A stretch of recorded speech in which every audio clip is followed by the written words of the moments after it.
Pasensya ka na at papalayo ako. Ito ba yung unang beses na mapapalayo ka sa mag-ina mo? Opo, nga ito lang po yung unang beses. Pagbubutihin ko talaga pag ako'y nandun. Sa mga viewers ko, sana po tuloy-tuloy lang po ang suporta. Lalo na po dito sa mga tumutulong sa amin. I-miss ka nila tatay ko eh.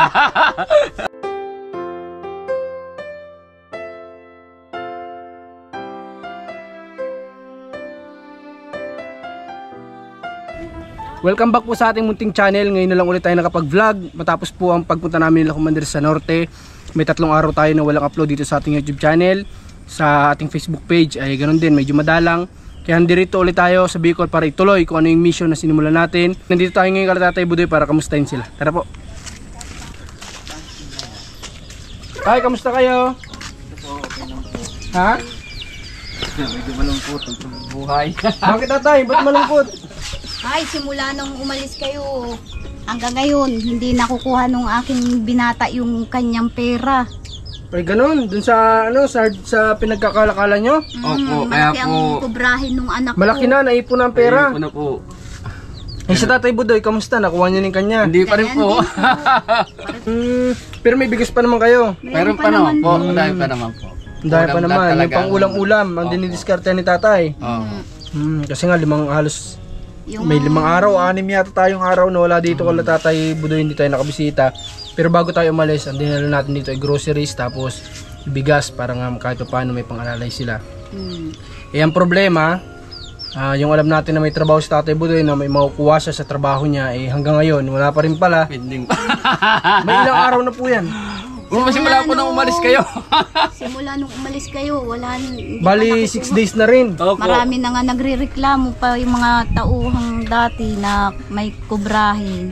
Hanggang ngayon, Hindi pa rin nakukuha. hindi pa rin nakukuha at nagkakaproblema nga daw dun sa Sulitan. pinagbiyahihan ng kalakal. Sabi nga nung anak ko, ano na yan mama, pauli-uli na lang ako. Eh, nanay, nasa pala si Mark ngayon? Ay, sinama na naman ng bakla dun sa basurahan dun sa bundok. Di ba may pasok sila? Oo nga po eh.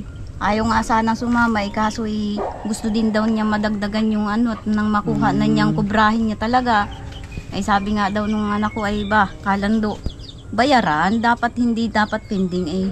Naunawaan din naman namin yung bakla at hanggang ngayon wala rin. Yung kinakain nga daw niya kanina ay toyo na lang at saka yung iniulam niya sa kanin. At said na said siya. Ikaw ba, Tatay Budoy, wala ka na bang talagang ibang pwedeng papagdalhan ng mga kinakalakal mo? Kasi paulit-ulit lang po yung ganyan. Bawat baka dala mo, po, ganyan po yung mangyayari. Baka po doon muna ako sa Lopez makapagtrabaho at kasi sinusunod na rin po ako ng amo ko doon. Saan? Sa Lopez. Sa Lopez? Ibig sabihin na, si tatay, aalis na. Hindi pa naman po, ano pa lang po ako ng pamasahe ko. Oo nga po tayo, ibig ko sabihin tay, doon ka na magtatrabaho. Opo, doon na po. Sino po tatay ang magsusundo sa iyo? Bakit? Hindi po susunduin, pupunta pa ako doon. Sino po yun? Sino? Si Boss Rapi. Si Rapi Dulyesin po yung dati kong amo. Yung kinukuha Sa na po Lopez? ulit ako. Oho. Quezon Lopez, ano? Opo. Mapunta rin daw yan doon kay Boss Erwin. Dalawa pang amo ko doon dati ay simula mag-umpisa yung mag-junk shop. Doon ako nagtatrabaho kay Boss Erwin. Eh paano tong mag-ina mo na may iwan dito? Ay, dadala ko na lang po yan. Okay naman sila dito. Hindi naman sila, Okay lang naman po sila. At ako lang po yung nagaan talaga ng pamasahe ko papunta doon. Okay, so mga kalingap, si Tatay Budoy pala, aalis na at sa Lopez na magtatrabaho, sa dati niya pinagtatrabahuhan. At may iwan na po dito si Nanay Glyza at saka si Mark lang.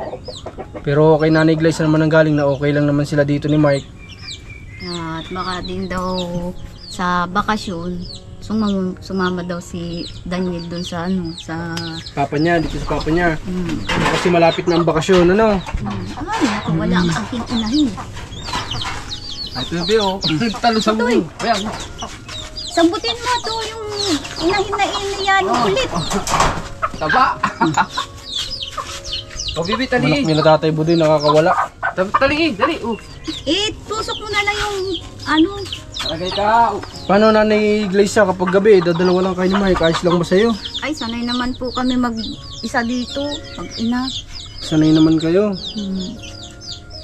Inaalala ko lang din naman ay maigi na rin yung araw-araw kumikita doon si Unad. Kaya lang doble ingat at nasa edad na rin kasi yung asawa ko ay. Kaya ko pa naman magtrabaho ng mabigat. Kaso nga lang ay pabubutihin ko na lang pag ako'y nandun. Pero Tatay Budoy, Po. di ka naman malulungkot na mapapalayo ka sa mag-ina mo. Malulungkot po pero ano pong gagawin natin? Ang pera lagi dito, katulad yun, wala. Ilang araw na, mag-6 na. Nagre-reklamo na nga din ng anak ko at gawa ng habang tumatagal ay pababa ang presyo ng kalakal nitong bakla. And sabi ko, wala tayong magagawa anak ko. Sabi nga ni Tutoy, hayaan yun mama, makuha ko lang tong pera na ito, titigil na ako. Nagsasawa na ako ng kakauli-uli. Kung maputik ang daan matagal nang dusak sa kalalakad ko. Grabe. Muntik na nga akong maaksidente nung isang gabi iyan. Pumutok yung gulong, butit nakakapit siya, kung hindi shoot siya dun sa dagat. Dahil yan sa kakabalik-balik ni Mark dun sa bus nyo na kinukuha niya yung dapat na kita nyo. Opo. Na hindi na ibibigay, na umabot na ng 6 na araw. Simula nung alis ninyo, pauli-uli na anak ko ng kakasingil. Yung iba nga nagre-reklamo na. Napagpasyahan ko na maglupis na lang muna at may doon at dire-diretso ang pera doon. Tatay Budoy, may tatanong ako sa'yo. Ito ba yung unang beses na ang Lopez medyo malayo din? Opo. Ito ba yung unang beses na mapapalayo ka sa mag-ina mo? Opo, nga ito lang po yung unang beses na mapapunta pa ako. Pero nagtrabaho na rin pa ako doon. Binata pa ako doon ako nagtatrabaho. Okay. Kailan ba yung plano mo na pupunta ka doon? Pamasahe lang po kasi ang pinoproblema ko. Hindi, ganito po tatay. Bibigyan kita ng pamasahe mo. Basta't kunin mo muna yung dapat na kukunin mo doon sa bus ninyo, ha? Opo, Huwag ka opo. pong aalis na hindi mo nakukuha yung pinagtrabahuhan nyo doon. Opo. Kasi sayang po yun. Opo. Para bago ka umalis, may maiwan ka kay Nanay Gleisa, ha? Opo. Kausapin mo ako once na naibigay na sa inyo ni Mark, ha? Opo. At bibigyan kita ng pamasahe para makaluwas ka kagad doon. Pero kung talagang desidido ka po dyan, luluwas ka, ha? Opo, luluwas Pupunta pa ka talaga. Pupunta po talaga Ano? ako. Lang hindi po ako pupunta doon at kasi ang hirap ko dito. Okay, gusto ko tatay, kausapin mo ngayon si Nanay Gleisa na ngayon papalayo ka. Ano ba yung pwedeng sabihin mo kay Nanay Gleisa na papalayo ka ngayon? Pasensya ka na at papalayo ako. Ay, okay Gusto lang. kong trabaho sa ibang lugar. Okay lang naman at kahit papano, nasanay na rin kami ng nag-iisa rito. Huwag kang mag-alala. At yung mga sinasabi ng iba na pag wala karaniwan kasi, siyempre, ako baga may anak na babae, baka ang isipin ng karaniwan kung wala yung ama ng tahanan doon na kung saan nagpupunta ang babae. Buhay pa nga ito. Habang buhay mo akong makikita dito sa pamamahay, hindi ako aalis. Iwan at datnan mo ako, nandito pa rin ako. May tiwala ka ba kay Nanay Gleisa? Ay, malaking pantiwala ko dyan sa tagal na po na yung nagsasama, 9 years na po. Hindi po na mababago, hindi na wala ang tiwala ko dyan. Okay. Once na may karamdaman yan, ako nag-aasikaso lahat dito sa pamamahay. Hindi ko sa pinababayaan. Kasi tayo naman, nandito tayo para umalalay sa buhay nila Tatay Budoy. At kagaya nga ng palagi natin sinasabi sa kanila, nasa kanila pa rin mga kamay yung ikakabago ng buhay nila. Kapaalam lang ako sa mga viewers ko, sana po tuloy-tuloy lang po ang suporta. Lalo na po dito sa mga tumutulong sa amin. I-follow nyo na po ang kanilang mga Facebook account. May miss ka nila Tatay Budoy. Tuloy-tuloy lang po ang suporta. Hindi po mawawala lang po si Tatay Budoy at magtatrabaho.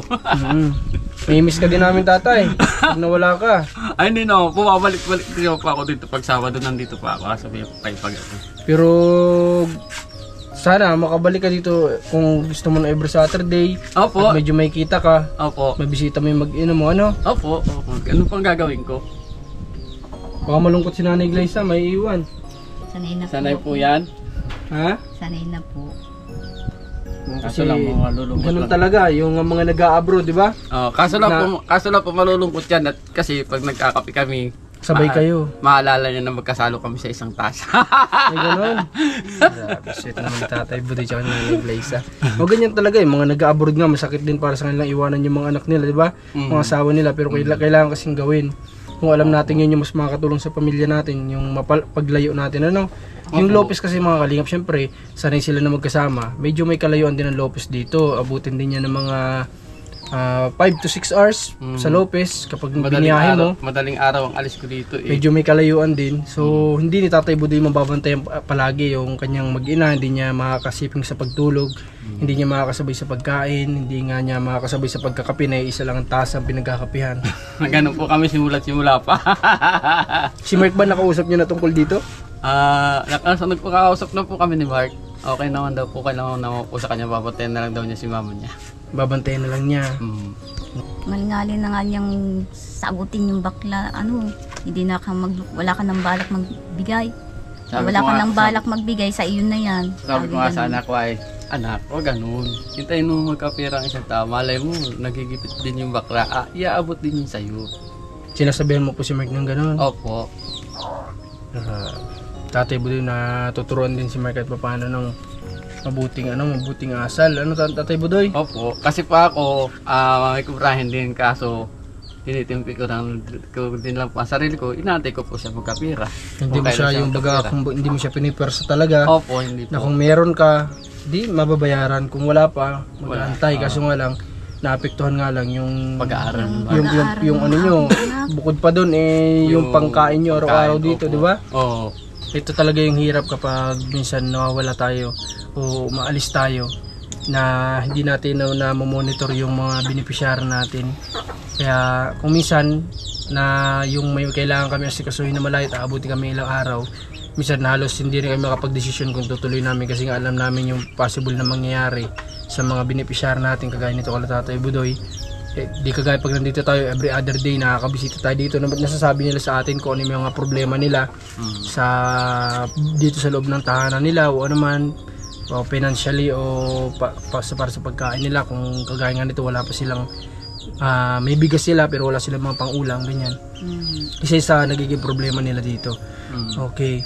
So Tatay Budoy, kung buo yung decision mo dyan, basta akong bahala sa pamasahe mo, ano? Opo. Kasi andito lang naman kami para alalayan po kayo, ano? Opo. At nasa inyo pa rin mga kamay po yung kung paano po ninyo paunlarin yung buhay ninyo, no? Opo. Kasi po tinawagan na po ako ng manager ko, kayo nagpupunta rito? Ay, nahiyaman ako manghingi sa kanya ng pamasahe. Okay lang yun. Sabi ni Mark nung isang araw baka magalit na sa akin si Kuya Marcos. Sabi ko, bakit? Iyak na pasok. Hindi sa ayaw kong pumasok. Katulad niyan, hanggang ngayon. Kagabi nga, galing na naman nga doon. Pagbalik nga.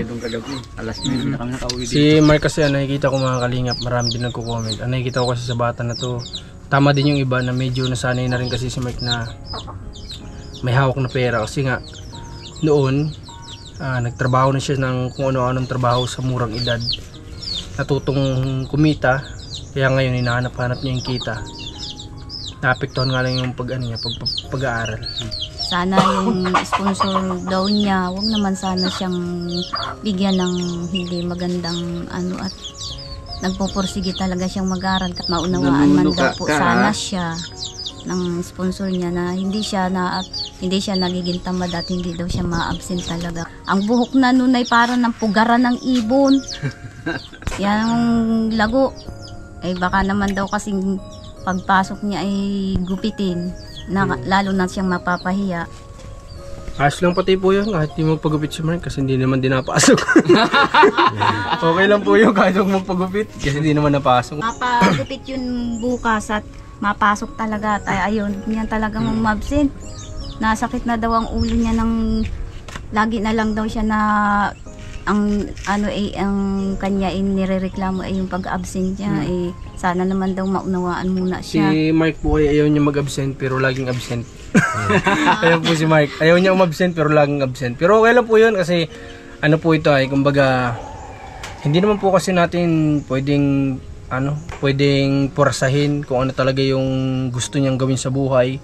Kung saan siya masaya, Pero para sa atin lang sana, ang maganda po talaga, pukusan yung pag-aaral. Kaso nga lang, mas gusto ni Mark yung kumikita siya ng pera, yung minahawakan siya na kahit paano na pera, o nagtatrabaho, o nasanay siya sa ganitong pangalakal. Kaya hindi po natin siya pwedeng puwersahin. Nasa parents po yan, parents po ang mag-guide dyan, hindi po tayo. Tayo nandito lang para mag-alalay lang din. Pero sila po ang mag-ano dito, mag-push kay Mark na pagsikapan yung pag-aaral. Ngayon ay hindi naman namin siya ginigising. Mga kalingap, ang ano dito ay si Mark na lang po ang basta bahala mag-decide kasi si Mark ay nasa edad na rin naman.